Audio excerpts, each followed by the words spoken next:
ሰኒ እመጣለሁ ብላኝ ነው ቆየች። ደግሞ ምን እንደሆነች አላውቅም። ስልክም አታነሳም። ወይ ስራ ሆነ ያናለ እንዴ?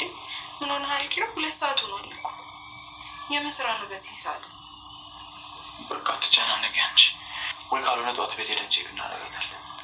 አዎ በቃ ምናልባት ደግሞ ስታየው ትደውል ይሆናል። አዎ በቃ እኔ ሳልልጅ ደግሞ ነው የሚጮሃል። እሺ በቃ እኔም ልብሴን መልሼ ልልበስና መጣሁ። እሺ እንዳትቆይ። እሺ ጽናት ሰኒ የት ሄደች? ሰኒዬ የት ገባች እያለች ትፈልጋለች። ሰኒ ሰክራ እንግዲህ ከክብሩ ጋር የምትሆነውን አሳቷታል ማለት ነው። እንግዲህ ፍቅሯን ልትገልጽለት ትንሽ ነበር የቀራት።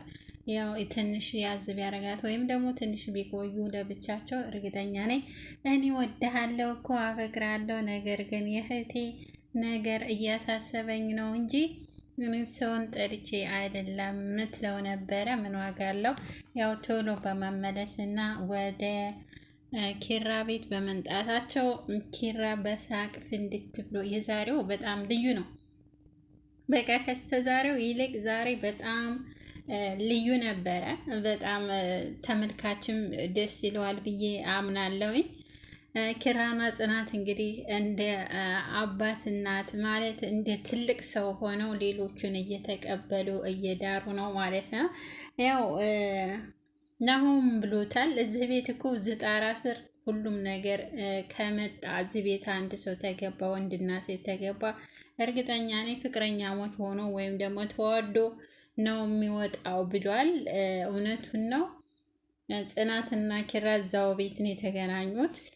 ምሩና ናሆም እዛው ቤት ነው። ሰኒና ክብሩም እንደዛው ማለት ነው።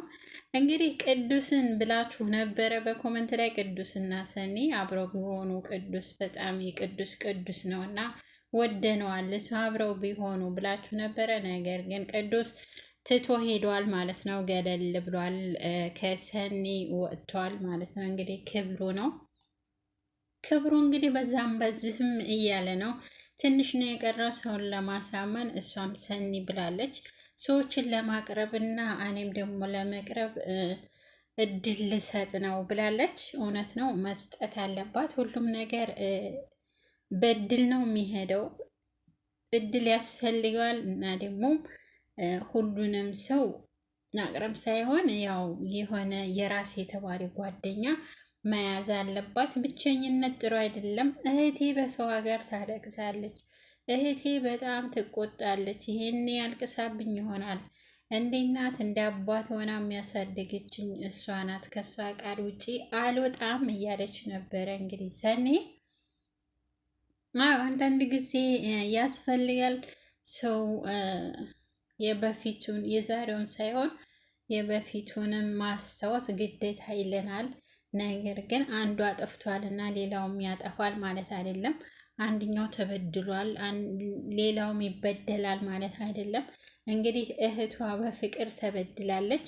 ነገር ግን ደግሞ ታናሽ እህቶቼ ይበደላሉ ማለት አይደለም።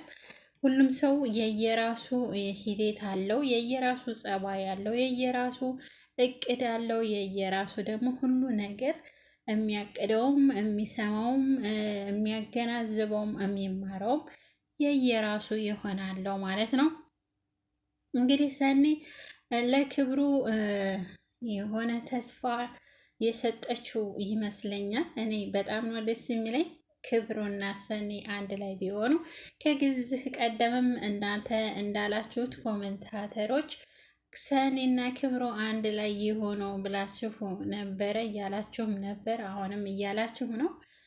እኔ ቢሆኑ ደስ ይለኛል፣ ሁላችንም ደስ ይለናል ማለት ነው። ክብሩና ሰኒ ለብቻዋ እስከምትሆን ይህን ያህል አመት ብቻዋን ተቀምጣለች። እሷም ብለዋለች ልጅነቴን ለብቻዬ ነው ያሳለፍኩት፣ አሁንም ለብቻዬ እያሳለፍኩ ነው።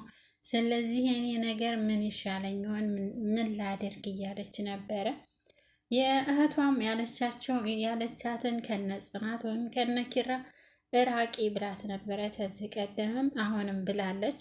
እንደውም ከእናንተ ልታስርቀኝ ነበረ ራቂ ብላኝ እሺ ብያት አስምላኝ ሁሉ ነበረ። ልክ ነኝ፣ አሁን ልርቃችሁ አልቻልኩም እስካሁን ድረስ ነው ያለችው። እንግዲህ ሰኒ በጣም የሚያሳዝነው ነገር አንድ ሰው ተተጎዳ ሁሉም ሰው ይጎዳል ማለት አይደለም።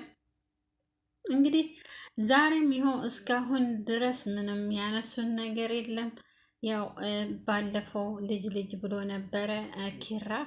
አሁንም ስለ ልጁ ጉዳይ አልተነሳም ዛሬ። ያው ትንሽ አንስተው ነበረ። ምሩም ደህና ሆናለች። ከባለፈው ዛሬ ሁሉም ደስ ብሏቸው ነው የዋሉት። በጣም ደስ የሚል ነበረ። ከየስተዛሬው አልፎ ዛሬ ደግሞ ነቃ ነቃ ብለዋል። ስለ ፍቅርም ሆነ ስለ አብሮነት መኖራቸውን በጣም ደስ በሚል ሁኔታ እያሳለፉ ነበረ። ለተመልካችም ደስ የሚያሰኝ ነበር። በጣም በሚገርም ሁኔታ ጽናትና ኪራ እንግዲህ ከዚህ ወደ የሚያስቡት ስለ ጋብቻና ስለ ልጅ ማንጣት እንጂ ስለ ሌላ ነገር ያስባሉ ብዬ አልገምትም። እንግዲህ ቅዱስ በጣም ነው የሚያሳዝነው። ቅዱስ እኔ ከስራቸው ባይሄድና ባይወጣ ከድራማው ባይወጣ በጣም ደስ ይለኛል። ሁላችሁም ደስ እንደሚላችሁ እርግጠኛ ነኝ። አንዳንድ የሚጥላቸው ነገሮች የሚጥላቸው ቃላቶች ለሰው አስተማሪ ናቸው። በእውነት በጣም የሚያስተምሩና ለሰው በቃ እንጃ ብቻ ደስ ይለኛል። ለማንኛውም ቅዱስ ማለት ነው የሚናገራቸው ነገሮች አይታችሁት ከሆነ ፔጁ ሄዳችሁ መመልከት ትችላላችሁ። ስለ ትምህርት ነው የሚያስተምረው። አንዳንድ ለሰው ሕይወት ይጠቅማል ብሎ አንዳንድ ቃላቶችን ነው የሚያስተምረው። በጣም የታነጸ ነው በነገራችን በእውቀት በጣም የታነጸ ነው። በቃ ስለ ሰው ልጅ ጸባይ ሙሉ ለሙሉ አወቀ ሳይሆን የተወሰነውን ያውቃል። እሱንም ደግሞ እያለ ነበረ። አይታችሁታል እርግጠኛ ነኝ። እና በጣም በሚገርም ሁኔታ በጣም የዛሬው ደስ ብሎን ነበረ። እኔ ደስ ብሎኝ ሳየው ነበር ድራማውን። እናመሰግናለን።